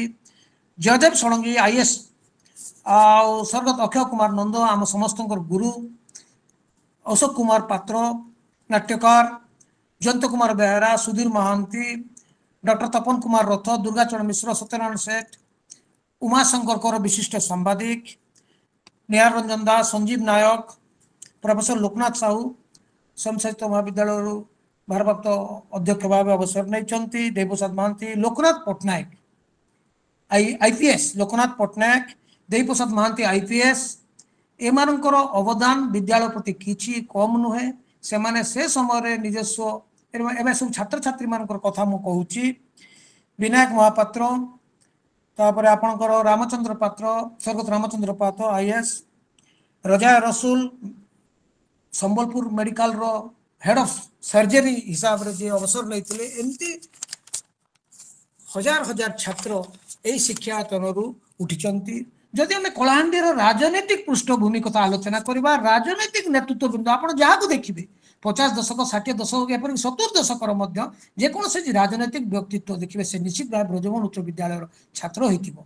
କାରଣ ଅବିଭକ୍ତ କଳାହାଣ୍ଡି ଜିଲ୍ଲାରେ 1 ନମ୍ବର ବିଦ୍ୟାଳୟ ଥିଲା ବ୍ରଜମୋହନ ଉଚ୍ଚ ବିଦ୍ୟାଳୟ, ତାପରେ ରାଜା ଆର୍ତ୍ତତ୍ରାଣ ଉଚ୍ଚ ବିଦ୍ୟାଳୟ ରାଜାଖରିଆ ଓ ତୃତୀୟ ବିଦ୍ୟାଳୟ ହେଉଛି ଗଭର୍ଣ୍ଣମେଣ୍ଟ ହାଇସ୍କୁଲ ଜୁନାଗଡ଼। ଆପଣ ପୂର୍ତ୍ତମନ୍ତ୍ରୀ, ଓଡ଼ିଶାର ଖ୍ୟାତନାମା ପୂର୍ତ୍ତମନ୍ତ୍ରୀ ଦୟାନିଧି ନାୟକଙ୍କ କଥା କୁହନ୍ତୁ, ରାସ ବିହାରୀ ବେହେରାଙ୍କ କଥା କୁହନ୍ତୁ, କୃଷି ମନ୍ତ୍ରୀ, ପୂର୍ବତନ କେନ୍ଦ୍ରମନ୍ତ୍ରୀ ଭକ୍ତଚରଣ ଦାସ, ଭୂପିନ୍ଦର ସିଂ, ଅନାମ ନାୟକ, ମନମୋହନ ମାଥୁର, ସ୍ୱର୍ଗତ ମନମୋହନ ମାଥୁର, ସ୍ୱର୍ଗତ ଦେବପ୍ରସାଦ ମିଶ୍ର, ଅଜିତ ଦାସ, ଏପରିକି ଦିବସ ସ୍ୱର୍ଗତ ବସନ୍ତ ଦାସ, ବର୍ତ୍ତମାନ ପ୍ରାକ୍ତନ ବିଧାୟକ ଥିଲେ ଦୁଷ୍ମନ୍ତ ନାୟକ। ଏଭଳି ଯେକୌଣସି ଆମେ ରାଜନୈତିକ ବ୍ୟକ୍ତି ବିଶେଷ କିଛିଙ୍କ ନାମ ବି ସ୍ମରଣ କରିପାରୁନାହିଁ। ଆମେ ଯଦି ଆଲୋଚନା ପରିସରକୁ ଆଣିବା, ସେମାନେ ନିଶ୍ଚିତ ଭାବରେ ବ୍ରଜମୋହନ ଉଚ୍ଚ ବିଦ୍ୟାଳୟର ଛାତ୍ର ଥିଲେ। ବ୍ରଜମୋହନ ଉଚ୍ଚ ବିଦ୍ୟାଳୟର ଛାତ୍ର ଥାଇ ସେମାନେ ଏହି ଅଞ୍ଚଳର ସ୍ୱର୍ଗତ ଶକୁନ୍ତଳା ଦାସ BD କଲେଜର ଭାରପ୍ରାପ୍ତ ଅଧ୍ୟକ୍ଷା ଥିଲେ, ସେ ବି ଏହି ମାଟିର ଛାତ୍ରୀ। ସେ କ୍ରୀଡ଼ା କ୍ଷେତ୍ରରେ ସୁବ୍ରତ କପ୍ ଫୁଟବଲରେ କଳାହାଣ୍ଡି କାହିଁକି ସମଗ୍ର ଓଡ଼ିଶାରେ ବହୁବାର ସୁବ୍ରତ କପ୍ ଫାଇନାଲ ସିଲ୍ ବ୍ରଜମୋହନ ଉଚ୍ଚ ବିଦ୍ୟାଳୟର ଛାତ୍ରଛାତ୍ରୀମାନେ ଆଣିଛନ୍ତି, କିଛି କମ୍ କଥା ନୁହେଁ। ଏବେ ଯେଉଁ ପଦ୍ମକିଶୋର ମୋହନ ଜଣେ ଖ୍ୟାତନାମା ଓକିଲ, ब्रजमोहन देवଙ୍କର प्रतिमा प्रतिष्ठा पाई समुदाय अर्थ से बहन करिसंती 100 सीटर हॉस्टल पाई विष्णु शंकर दासଙ୍କର ଅବଦାନ किंबा शिशिर कुमार मुन महाबाबूଙ୍କ ଅବଦାନ पीठ मरांडी राज्य कहीं देशर फुटबॉल टीम रे जे स्थान पाई से भाया व्यक्तित्व माने संलग्न होता स्पोर्ट्स हॉस्टल बर्तमान से स्पोर्ट्स हॉस्टल टी जदिव सहर अन्य अंचल को चली जाइए जो स्पोर्ट्स हॉस्टल थिला से स्पोर्ट्स हॉस्टल पिला माने जो खेलुथिले आउ सेतबेले पुराना समय पुराना पड़ा अंचल बैंक नथिला हॉस्पिटल सम्मुख में पड़िया थिला पुणी द्वितीय फील्ड से सीधा सड़क जाइकरी आपणकर लाल बहादुर शास्त्री स्टेडियम रे खेली पारुथिले और प्रत्येक समय कलाहांडी रे फुटबॉल तारका सृष्टि करिवारे ब्रजमोहन उच्च विद्यालय भूमिका को केबे भी अणदेखा करा जाई पारिबो नाही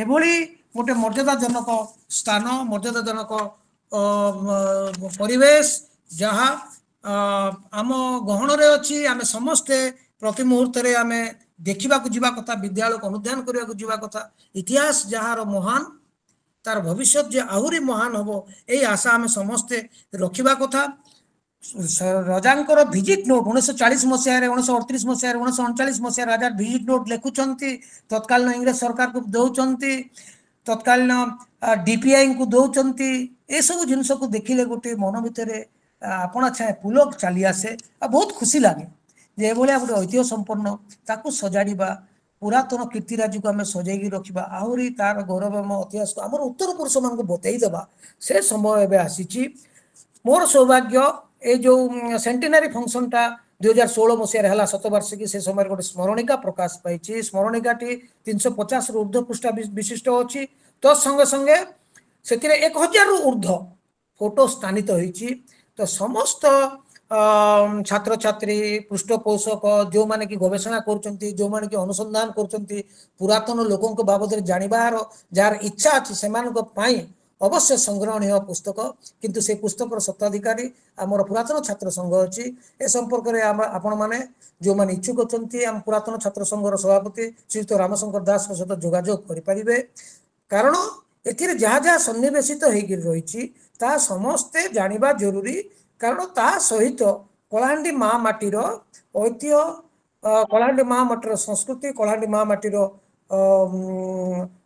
जीवंत धारा जहाँ कि आम जहाँ को नहीं जहाँ को आम अस्मिता भी कहीपर ताहा से संलग्न हो रही समस्ते आम जाबुड़ी धरी रखा उचित आमर उत्तर पीढ़ी को जनावा उचित आ विशेष किसी कहबी ना परवर्ती समय मत जदि सुजोग दि जाए तो केवल मु आहरी किसी लब्ध प्रतिष्ठ छात्र छात्री बाबद लब्ध प्रतिष्ठ शिक्षक शिक्षयित्री बाबद आलोचना करी मते आज गोटे सुजोग मिलला मोर सौभाग्य क्रमे मोर गुरु संजय शतपथी सार मत सुजोग देले मत योग्य भाविले जे लोकटी किछि कहि पारिबो राजा अर्थात राजा द्वारा तैयारी होइतिबा ब्रजमोहन उच्च विद्यालय संपर्क रे सेतिपई मत योग्य भाविले सुजोग देले सेतिपई हृदय निवृत्त कोणरू आपण माने कोनोसी परिस्थिति रे मु जाने विभिन्न स्थान को मुझे जाए कौन परिस्थिति रे कहबाटा बड़ कथा नुहे किंतु संभ्रम सहकारे धैर्य सहकारे शुणिबार कलाटा हूँ सब बड़ कथा से कला को आपण मैंने मत देखते आ विशेष किसी कहबी ना आपण मानकर समय मूल्यवान आ विशेष समय नेबी ना समय भी अतिक्रांत हो जाइए आपण मैंने आहुरी ये जो उत्तिष्ठित कार्यक्रम चलुची 162तम अध्याय 1000तम अध्याय पर्यंत जाऊ कलाहांडी कहीं आम शिक्षा जगत कहीं समग्र मानव समाज अण आलोचित दिग उपरे यह आलोक पकाऊ यही आशा रखिकी मोर वक्तव्य को ये सांग करुच्ची नमस्कार मत सुजोग देथिबार समस्त को धन्यवाद। अशेष अशेष धन्यवाद सर आपणकर इति सुंदर वक्तव्य मने हेउछि जे ब्रजमोहन विद्यापीठ जे मनीष तैयारी कारखाना ताहा कहिले अत्युक्ति हेबो नाही सतरे सर सेठिरे शिक्षकता करुथिबा शिक्षक शिक्षयित्री तथा तैयारी होई आसीथिबा समस्त छोट छोट छुआ तथा आज जी मनीष तैयारी कारखाना आसीथिबा समस्त गुरुजन आज आमर निकटरे उपस्थित बहुत बहुत धन्यवाद सर ब्रजमोहन विद्यालय विषय निजर वक्तव्य बखाणी थिबारु। वर्तमान समय आम विश्वविद्यालय उत्तिष्ठित कार्यक्रम ଜୀବନକର୍ତ୍ତା ତଥା ସୃଷ୍ଟିକର୍ତ୍ତା ଏବଂ ବିଶ୍ୱବିଦ୍ୟାଳୟକୁ ଯେ ସୁଦୃଢ଼ ରୂପେ ସଞ୍ଚାର କରିପାରିଛନ୍ତି, ଯିଏକି ବିଶ୍ୱବିଦ୍ୟାଳୟର ମେରୁଦଣ୍ଡ, ସେ ହେଉଛନ୍ତି ଆମ ପରମ ପୂଜ୍ୟ professor doctor Sanjay Kumar Satapathy sir ମହୋଦୟଙ୍କୁ ମୋର ବିନମ୍ର ଅନୁରୋଧ କରିବି, ସାର୍ ଆପଣଙ୍କର ସ୍ୱାସ୍ଥ୍ୟାବସ୍ଥାକୁ ଦେଖି ଆମ ପାଇଁ ଦୁଇ ପଦ କହିବା ହେବେ। Shri professor Sanjay Kumar Satapathy sir. ଆମେ ଦୁଇଟା ଖଣ୍ଡେ ପ୍ରଶ୍ନ ନବା, ଯେ ଚାହୁଁଛନ୍ତି ପ୍ରକାଶ ସାର୍ଙ୍କୁ ପଚାରନ୍ତୁ, କିଛି କଥା ଯଦି ଆଉ ଯୋଗ ହେଇପାରିବ ତାହେଲେ ଭଲ।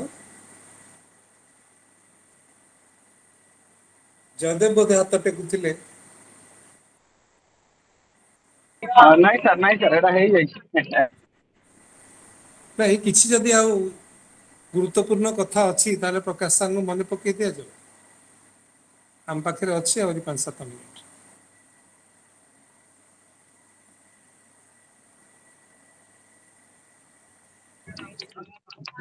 ସାର୍ ସାର୍ ନମସ୍କାର। ଆମର ସାର୍ ନମସ୍କାର ସାର୍। ସାର୍ ଆମର ଏଠି ମାଇଦର ମାନସିଂ ଭଳିଆ ବୋଧେ ମାଇଦର ମାନସିଂ ବି ମାନେ ଏଇଠି ଥିଲେ ଭଳିଆ ଲାଗୁଛି ସାର୍। ସାର୍ ସେ ଥିଲେ ସାର୍। ହଁ ସାର୍, ତେଣୁ ମାନେ ସାହିତ୍ୟିକ ପରିବେଶ ସମ୍ପର୍କରେ ଆଉ ଟିକେ ଯଦି କିଛି କହନ୍ତେ ତାହେଲେ ଭଲ ହୁଅନ୍ତା ସାର୍। ମାନେ ସେ ଯୋଉ ମାନେ ସୃଷ୍ଟି କରିଛନ୍ତି ଯୋଉ ପରିବେଶଟା, ମାନେ ସାହିତ୍ୟିକ ପରିବେଶ ସମ୍ପର୍କରେ ଆଉ ଟିକେ କହିଲେ ଭଲ ହୁଅନ୍ତା।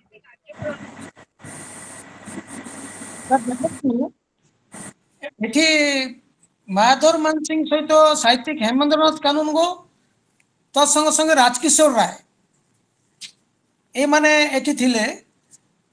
ତ ମାୟାଧର ମାନସିଂ ସେତେବେଳେ ସେ ତ ଓଡ଼ିଆ ସାହିତ୍ୟ ପ୍ଲସ୍ ଇଂରାଜୀ ସାହିତ୍ୟ ଉପରେ ସେ ପାଠ ପଢ଼ଉଥିଲେ। ଆଉ ତାଙ୍କର ସମୟରେ ତାଙ୍କର ଯିଏ ଶିଷ୍ୟ ସେ ହେଉଛନ୍ତି ଆପଣଙ୍କର ପ୍ରତାପ କେଶରୀ ଦେଓ, ନିଜେ ତାଙ୍କର ଶିଷ୍ୟ ଥିଲେ। ଆଉ ଗୋଟେ କଥା ଏଠି କହି ରଖିବି, ମୁଁ କହିବାକୁ ଭୁଲି ଯାଇଥିଲି, ଆମ ଓଡ଼ିଶାରେ ବର୍ତ୍ତମାନ ଭୁବନେଶ୍ୱରରେ ଯେ ଲବ୍ଧ ପ୍ରତିଷ୍ଠ ଗାଳ୍ପିକ ଅଛନ୍ତି ଜୀବନ କୃଷ୍ଣ ମହାପାତ୍ର, ଆଚାର୍ଯ୍ୟ ବିହାରରେ ତାଙ୍କର ଘର। ତାଙ୍କର ପିତୃଦେବ ଜୟକୃଷ୍ଣ ମହାପାତ୍ର। ଜୟକୃଷ୍ଣ ମହାପାତ୍ର ସେଇ ମାୟାଧର ମାନସିଂଙ୍କ ସମସାମୟିକ ଶିକ୍ଷକ ଥିଲେ ଏଠି। ଆଉ ଜୟକୃଷ୍ଣ ମହାପାତ୍ର ନିଜେ ପ୍ରତାପ କେଶରୀ ଦେଓଙ୍କର ଗୃହ ଶିକ୍ଷକ ଥିଲେ। ତ ମାୟାଧର ମାନସିଂଙ୍କର ଲେଖକୀୟ ପ୍ରେରଣା ବା ଲେଖକୀୟ ଉତ୍ସାହଟା ଏଠୁ ଗଲା ପରେ ହିଁ ହେଇଛି। ଏଠୁ ସେ ଯେହେତୁ ଶିକ୍ଷକତା କରୁଥିଲେ, ଆଉ MA ଅଧ୍ୟୟନ ତାଙ୍କର ହେଇନଥିଲା, ତେଣୁକରି ସେ ଚାହୁଁଥିଲେ ରାଜକୀୟ ପ୍ରୋତ୍ସାହନ କିଛି ମିଳୁ, ଫଳରେ ମୁଁ ବିଦେଶକୁ ଯାଏ। ଓ ସେ ବିଦେଶକୁ ସେ ଗଲେ। ବିଦେଶକୁ ଗଲା ବେଳକୁ ସେତେବେଳକୁ ବିମାନର ସୁବିଧା ନଥିଲା। ମାୟାଧର ମାନସିଂ ଯୋଉ ରାଜାଙ୍କ ପାଖକୁ ଯାଇ ରାଜାଙ୍କ ପ୍ରତାପ କେଶରୀ ଦେଓ ଠାରୁ ଏକ ଆର୍ଥିକ ସହାୟତା ପାଇକରି ସେ ଏଠୁ କଲିକତା ଗଲେ। କଲିକତାରୁ ଯାଇକରି ସେ ଇଂଲଣ୍ଡ ଗଲେ। ଇଂଲଣ୍ଡରେ ସେଠି ଡରହାମ ୟୁନିଭର୍ସିଟିରେ ପାଠ ପଢ଼ିଲେ, ଡକ୍ଟରେଟ୍ ସେଠୁ କଲେ। ଆଉ ମୋର ଯାହା ଅନୁମାନ ହୁଏ, ସେ ମାୟାଧର ମାନସିଂ ସେଠୁ ଫେରିଲା ପରେ ତାଙ୍କର ଲେଖକୀୟ ଜୀବନର ଆରମ୍ଭ ହେଇଛି। ଶିକ୍ଷକତା ଏଠି କରୁଥିଲେ, ତାପରେ କଲେଜରେ ଅଧ୍ୟାପକ ଭାବରେ ଯୋଗ ଦେଲେ ଓ ତାଙ୍କର ଲେଖକୀୟ ଜୀବନଟା ସେଇଠୁ ହିଁ ଆରମ୍ଭ ହୋଇଛି। ଏଇଟା ତ ଗଲା ଗୋଟିଏ କଥା। ଠିକ୍ ସେପରି ରାଜକିଶୋର ରାୟଙ୍କର ବି ଏଠି ଶିକ୍ଷକତା ବୃତ୍ତି କରୁଥିଲେ। ପରବର୍ତ୍ତୀ ସମୟରେ ସେ ବିଭିନ୍ନ ଏଠୁ ଗଲା ପରେ ଚାକିରି ଛାଡ଼ିକିରି ଏଠୁ ଗଲେ। ଯେତେବେଳେ କଳାହାଣ୍ଡି ଷ୍ଟେଟଟା ଓଡ଼ିଶାରେ ମିଶିଲା, ସେ ଚାକିରି ଛାଡ଼ିକିରି ଏଠୁ ଯାଇଛନ୍ତି ଓ ବାହାରେ ବିଭିନ୍ନ କଲେଜରେ ଅଧ୍ୟୟନ କଲେ। କଲେଜରେ ଅଧ୍ୟୟନ କରିବା ପରେ ଉଚ୍ଚଶିକ୍ଷା ଲାଭ କରିକିରି ଆପଣଙ୍କର ବିଭିନ୍ନ ଶିକ୍ଷା ଅନୁଷ୍ଠାନରେ ସେ ଲେକ୍ଚର ଭାବରେ ଯୋଗ ଦେଲେ। ଇଏ ଗଲା ଗୋଟିଏ ଦିଗ।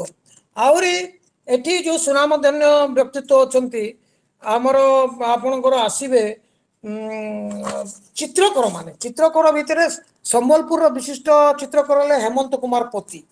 ଆଉ ବଲାଙ୍ଗୀରର ବିଶିଷ୍ଟ ଚିତ୍ରକର ହେଲେ, ତାଙ୍କ ନାଁଟି ମୁଁ ଏବେ ସ୍ମରଣ କରିପାରୁନି।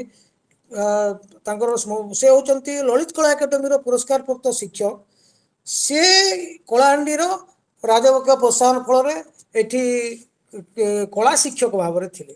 ବର୍ତ୍ତମାନ ବିଦ୍ୟାଳୟ ମାନଙ୍କର କଳା ଶିକ୍ଷକ ପଦବୀ ନାହିଁ, ତ ସେଠି ଯାଇକରି ललित एठू जाइए ललित कला एकाडेमी रे से रहिले ललित कला एकाडेमी रे काम करी से ख्यातनामा ओडिशार ख्यातनामा आर्ट गैलरी जहाँ भी जहाँ मन पड़ुची स्मरणिका कमिटी थोड़ा आम कौन प्रकाश करूँ पाई तो माधर मान सिंह बाबद माधर मान सिंह लेखक स्मरण माधर मान सिंह ये बह करते प्लस ये जो ललित मान सिंह कथा कहूँ जन्मस्थान जन्मस्थान बीएम हाई स्कूल कंपाउंड भितर होता जे कि राष्ट्रदूत होते माधर मान सिंह तीनोटी संतान मध्य बड़ संतान ये जन्म होते ललित मान सिंह सी भूल कहली ललाटेन्दु मान सिंह आउर जन्म होता से परवर्ती पर्यायर राष्ट्रदूत हाई कमिशनर होते हाई कमिशनर हो विदेश रे से बहुत ख्याति अर्जन करते आम जदि माधर मान सिंह कथा देखा माधर मान सिंह जेतक रचना करिसंती माधर मान सिंह जेतक रचना करिसंती से भितर एठू ही से लेखकीय स्फुरण पाई पश्चिमांचल लेखकीय स्फुरण पाई आउ एठू विशेष लेखकीय स्फुरण कहले आम किसी आलोचना न कले कम हम से होती भुवनेश्वर बेहेरा एठू बाहर को गले एठू राजकीय प्रोत्साहन फल बाहर को गले बाहर को जाकि रेवेन्सा बीएससी फिजिक्स पढ़ले बीएससी फिजिक्स पढ़ी सिविल इंजीनियरिंग तांकर इंजीनियरिंग कैरियर रहिला पाटना रे से एनआईटी पाटना रे जोग देले तापरे सेठू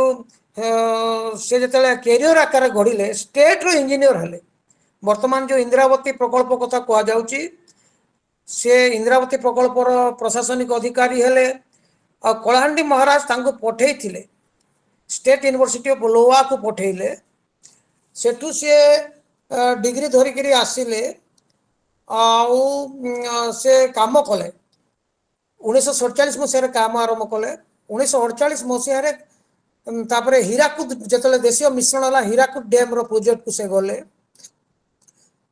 तो अर्थ रो स्लोपिंग उपरे मैथमेटिकल फॉर्मूला बाहर करिवारे से होचंती प्रकांड व्यक्तित्व परवर्ती पर्यायर सी जेते बेले राउरकेला इंजीनियरिंग कॉलेज रे जॉइन कले जोटा कि बर्तमान आरईसी बर्तमान नाम बदली जाइए प्रिंसिपल जॉइन कले तापर यूनिवर्सिटी रो भिसी हेले 1971 रे 1971 रे भिसी हला पर से लेखकीय जीवन आरंभ कले आपण माने जानी करी खुशी हेबे जे आमे तृतीय पर्यायर तांकर सुपुत्री यशोधारा मिश्र को आमे एठी डाकिथिलु मुख्य वक्ता करी करी यशोधारा मिश्र कथा छल रे कहिले बापा मो ठारू बयस रे बहुत बड़ हेले मध्य संभवतः आमे मिसिकी लेखा लिखि आरंभ करिछु सुनंतु केवल गोटे मजा कथा एटा यशोधारा मिश्र जड़े प्रवीण अध्यापिका वर्तमान दिल्ली रे अवस्थापित आपण माने जानि भी थिबे सी हेले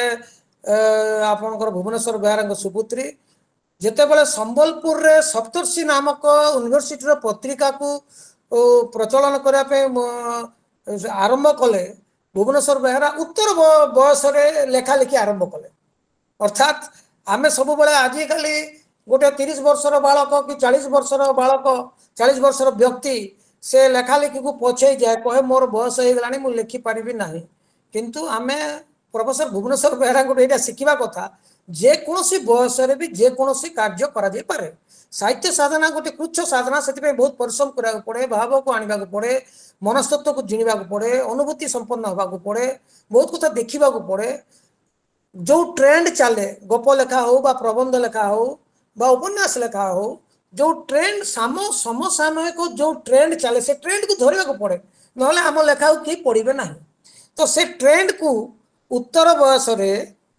प्रोफेसर भुवनेश्वर बेहेरा धरवा को चेष्टा करते तो आमे से आम आपण मैंने अनुमान करंतु से आम कि गोटे प्रेरणा गाँव डाक पुस्तक जो तांकर लिखिंट आउरी गोटे कथा जे प्रोफेसर बेहेरांकर पुत्र पुत्री माने उच्च पद पदवी रे अधिष्ठित होते हैं जीवन रो शेष पर्यायर से बाहर रही ना चाहिए दिल्ली रही पारते चाहिए भुवनेश्वर रही पारते से गाँव को फेरी आसुँच मातृ मनस्क होती कलाहांडी मनस्क होती यहीटा आम तांको शिखिबार अच्छी आ गाँव में शेष इह लीला से संवरण कले यहाँ गोटे आम समस्ते ଜାଣିବା ବିଷୟ।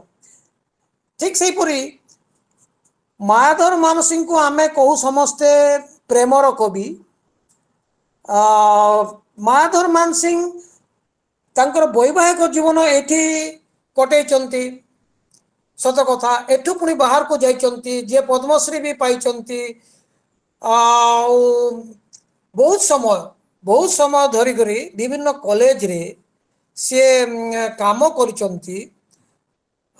ତାଙ୍କ ନାମରେ ବିଭିନ୍ନ ଉଚ୍ଚ ବିଦ୍ୟାଳୟ ଅଛି, ତାଙ୍କ ନାମରେ ବିଭିନ୍ନ ଅନୁଷ୍ଠାନ ଅଛି, ତାଙ୍କ ନାମରେ ବିଭିନ୍ନ ଆମେ ସାହିତ୍ୟିକ ମାନଙ୍କ କଥା ଯେତେବେଳେ ଆସିଲେ ଆମେ ସେଇ ମାଧବ ମାନସିଂହଙ୍କୁ ଆମେ ମନେ ପକାଉ। ତାଙ୍କର ଲେଖା ଗୁଡ଼ିକୁ ଆମେ ଯେଉଁ କହୁ ଯେ କାଳଜୟୀ ଲେଖା, ସେ ଧୂପ ହଉ, ସାଧବ ଝିଅ ହଉ, ଜେମା ହଉ, କବିତା ଉପରେ ଯାହାର ଅଗାଢ଼ ପ୍ରବେଶ ଥିଲା, କି କୋଣାର୍କ କାବ୍ୟ ହଉ, ପୂଜାରୁଣୀ ହଉ,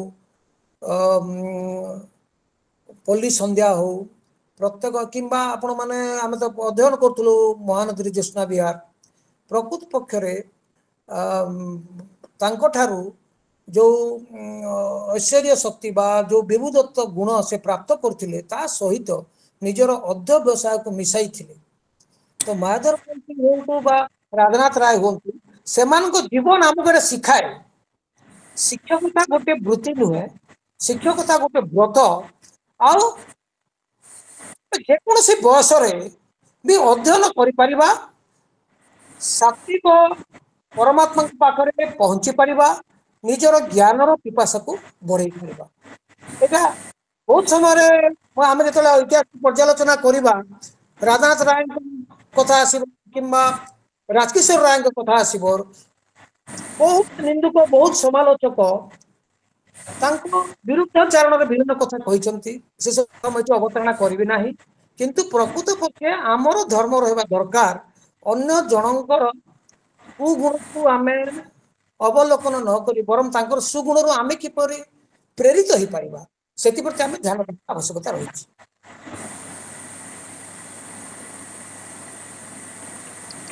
ବହୁତ ସୁନ୍ଦର ଉପସ୍ଥାପନା ସାର୍, ଅତି ଅତି ସୁନ୍ଦର ଲାଗେ, ବହୁତ ବଢିଆ।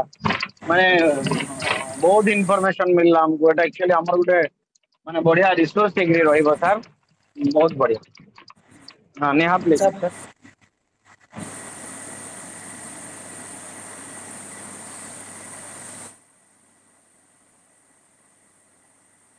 ଆଜିର ଅଧ୍ୟାୟକୁ ସଂଲଗ୍ନ ନ କରିଥିଲେ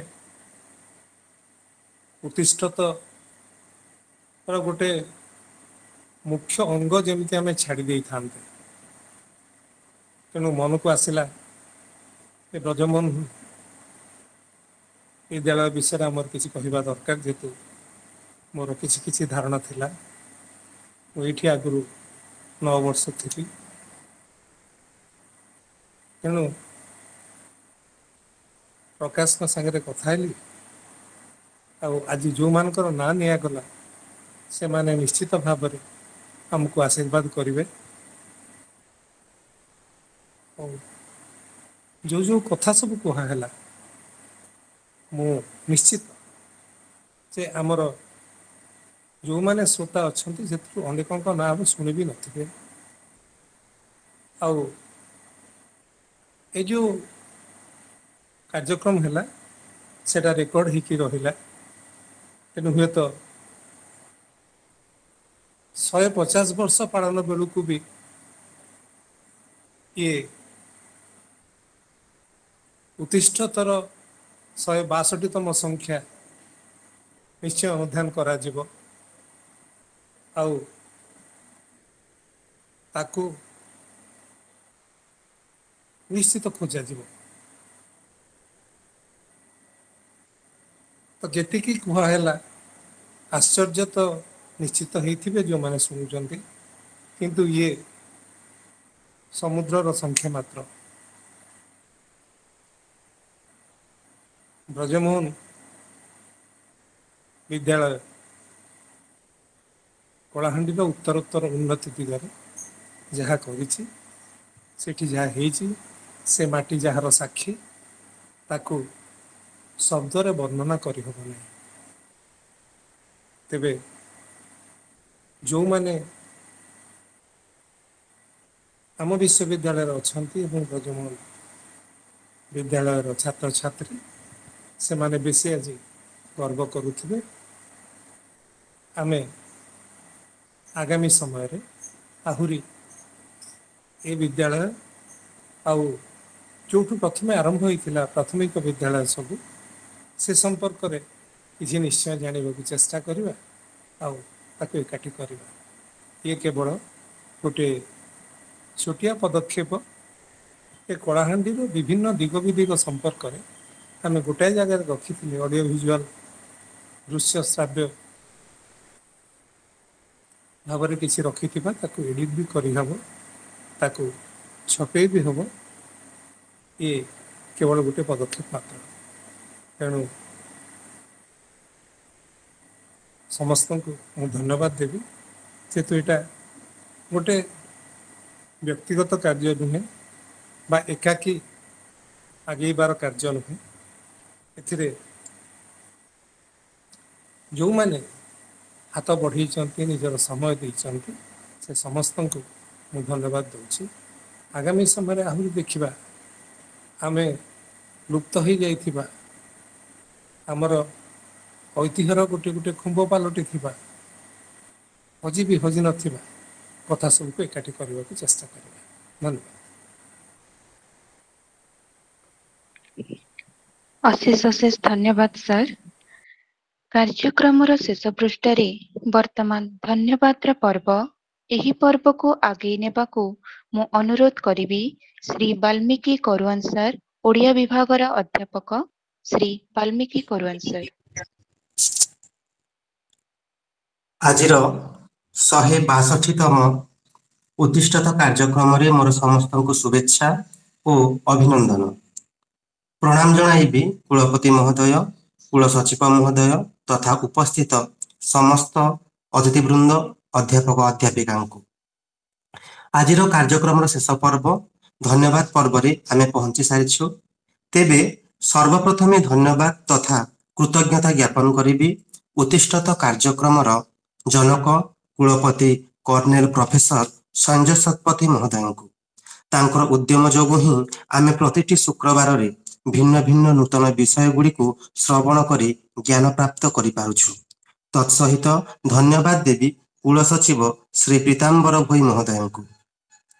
ଖୁବ୍ ଚମତ୍କାର ତଥା ପ୍ରାଞ୍ଜଳ ଭାବରେ ଅତିଥି ପରିଚୟ ପ୍ରଦାନ କରି ଆମକୁ ଧନ୍ୟ କରିଥିବା ଶିକ୍ଷକ ପ୍ରକୃତି ବନ୍ଧୁ ଶ୍ରୀ ରବୀନ୍ଦ୍ର ପଟ୍ଟନାୟକ ମହୋଦୟଙ୍କୁ ମୁଁ ଆନୁଷ୍ଠାନିକ ଭାବରେ ଧନ୍ୟବାଦ ତଥା ସାଧୁବାଦ ଜଣାଉଛି। କଳାହାଣ୍ଡିର ଶିକ୍ଷା ମାନଚିତ୍ରରେ ବ୍ରଜମୋହନ ବିଦ୍ୟାପୀଠ ବିଷୟଟିକୁ ଅତ୍ୟନ୍ତ ବିସ୍ତୃତ ଭାବରେ ଜ୍ଞାନଗର୍ଭକ ଆଲୋଚନା କରି ସମସ୍ତଙ୍କୁ ମନ୍ତ୍ରମୁଗ୍ଧ କରି ରଖିଦେଇଥିବା ବ୍ୟକ୍ତିତ୍ୱ ଶ୍ରୀ ପ୍ରକାଶ ଚନ୍ଦ୍ର ନିଶାଙ୍କ ମହୋଦୟଙ୍କୁ ମୁଁ ସାଧୁବାଦ ଜଣାଉଛି। ହେ ମହାଭାଗ, ଆପଣଙ୍କ ଚମତ୍କାର ବକ୍ତବ୍ୟ ବାସ୍ତବରେ ଅତ୍ୟନ୍ତ ପ୍ରଶଂସାଯୋଗ୍ୟ। ଆପଣଙ୍କୁ ମା ମାଣିକେଶ୍ୱରୀ ବିଶ୍ୱବିଦ୍ୟାଳୟ ତରଫରୁ ଆନୁଷ୍ଠାନିକ ଭାବେ ମୁଁ ଧନ୍ୟବାଦ ଜଣାଉଛି। ଧନ୍ୟବାଦ ପ୍ରଦାନ କରିବି ଉତ୍ତିଷ୍ଠତ କାର୍ଯ୍ୟକ୍ରମର ଗୁରୁଦାୟିତ୍ୱ ବହନ କରୁଥିବା ମେଜର ଡକ୍ଟର ଜୟଦେବ ସାହୁ ମହୋଦୟଙ୍କୁ। ନିଜର ସୁମଧୁର କଣ୍ଠରେ ସଙ୍ଗୀତ ପରିବେଷଣ କରି କାର୍ଯ୍ୟକ୍ରମର ଶ୍ରୀ ଗଣେଶ କରିଥିବା କମ୍ପ୍ୟୁଟର ବିଜ୍ଞାନର ଅଧ୍ୟାପିକା ଲିପ୍ସା ମହାରଣାଙ୍କୁ ଅନେକ ଧନ୍ୟବାଦ। କାର୍ଯ୍ୟକ୍ରମକୁ ସୁପରିଚାଳନା କରିଥିବା ନେହାନାଥ ମହୋଦୟଙ୍କୁ ଅନେକ ଅନେକ ଧନ୍ୟବାଦ ଓ କୃତଜ୍ଞତା ଜଣାଉଛି। ସର୍ବଶେଷରେ ଧନ୍ୟବାଦ ଦେବାକୁ ଚାହିଁବି ସମସ୍ତ ଅଧ୍ୟାପକ ଅଧ୍ୟାପିକା ତଥା ଛାତ୍ରଛାତ୍ରୀ ଏବଂ ବିଜ୍ଞ ଶ୍ରୋତାଗଣଙ୍କୁ। କାର୍ଯ୍ୟକ୍ରମରେ ଯୋଗ ଦେଇଥିବା ପ୍ରତିଟି ବ୍ୟକ୍ତିବିଶେଷଙ୍କୁ ମା ମାଣିକେଶ୍ୱରୀ ବିଶ୍ୱବିଦ୍ୟାଳୟ ତରଫରୁ ଅନେକ ଅନେକ ଧନ୍ୟବାଦ। ନମସ୍କାର। ଆପଣଙ୍କୁ ମଧ୍ୟ ଅଶେଷ ଅଶେଷ ଧନ୍ୟବାଦ ସାର୍। ପରିଶେଷରେ ସମସ୍ତଙ୍କୁ ମୋର ଅଶେଷ ଅଶେଷ ଧନ୍ୟବାଦ ଜ୍ଞାପନ କରୁଛି। ଉପସ୍ଥିତ ସମସ୍ତ କାର୍ଯ୍ୟକର୍ତ୍ତା ତଥା ମୋର ବିଶ୍ୱବିଦ୍ୟାଳୟ ପରିବାର ତରଫରୁ ଆଜି ସମସ୍ତଙ୍କୁ ମୋର କୋଟି କୋଟି ନମନ। ନିଜର ସମୟ ଦେଇଥିବାରୁ ସମସ୍ତଙ୍କୁ ପୁଣି ଥରେ ଧନ୍ୟବାଦ। ଆଜିର ଏହି ସୁନ୍ଦର ରଜ ପାର୍ବଣରେ 162ତମ ଉତ୍ତିଷ୍ଠିତ କାର୍ଯ୍ୟକ୍ରମକୁ ଏଇଠି ବିରାମ ଦେଇ ରହୁଛି। ଜୟ ଜଗନ୍ନାଥ, ଜୟ ମା ମାଣିକେଶ୍ୱରୀ। ପୁଣି ଥରେ ଭେଟ ହବ ଏକ ନୂତନ ଶାନ୍ତି ପାଠ, ଅଧ୍ୟାୟରେ। ଶାନ୍ତି ପାଠ, ଶାନ୍ତି ପାଠ, ଶାନ୍ତି ପାଠ। ଲିପ୍ସା ଭଉଣୀଙ୍କୁ ଅନୁରୋଧ କରିବି ଶାନ୍ତିପାଠ କାର୍ଯ୍ୟକ୍ରମକୁ ଆଗେଇ ନେବା ହେବେ। ॐ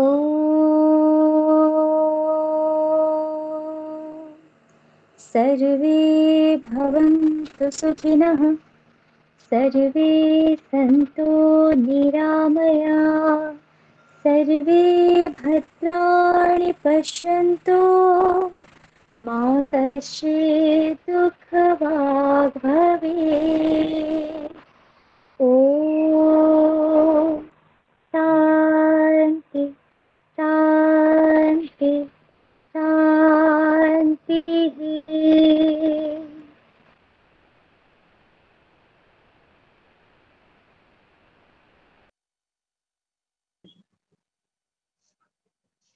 बढ़िया, अति सुंदर कार्यक्रम सर प्रकाश निशंक सर अति चमत्कार थिला सर अति चमत्कार थिला सर बहुत बढ़िया बहुत सुंदर सर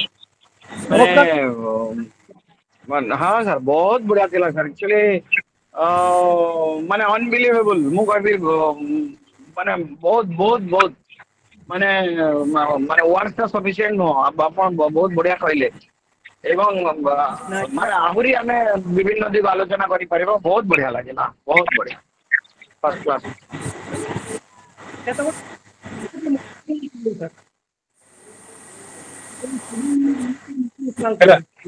समस्त नमस्कार प्रकाश पूरा खुशी कर देलो आज्ञा आज्ञा सर आपण आशीर्वाद सर पूरा पूरा पूरा बढ़िया कले सर बहुत thank you sir thank you रहले भाई विशेष करी मु सेई मान को प्रणाम करूची जो मान को जो माने नाहंती किंतु तांको ना हमें नेले प्रतिष्ठित कार्यक्रम धन्य हो गला से मान को नाम रो उच्चारण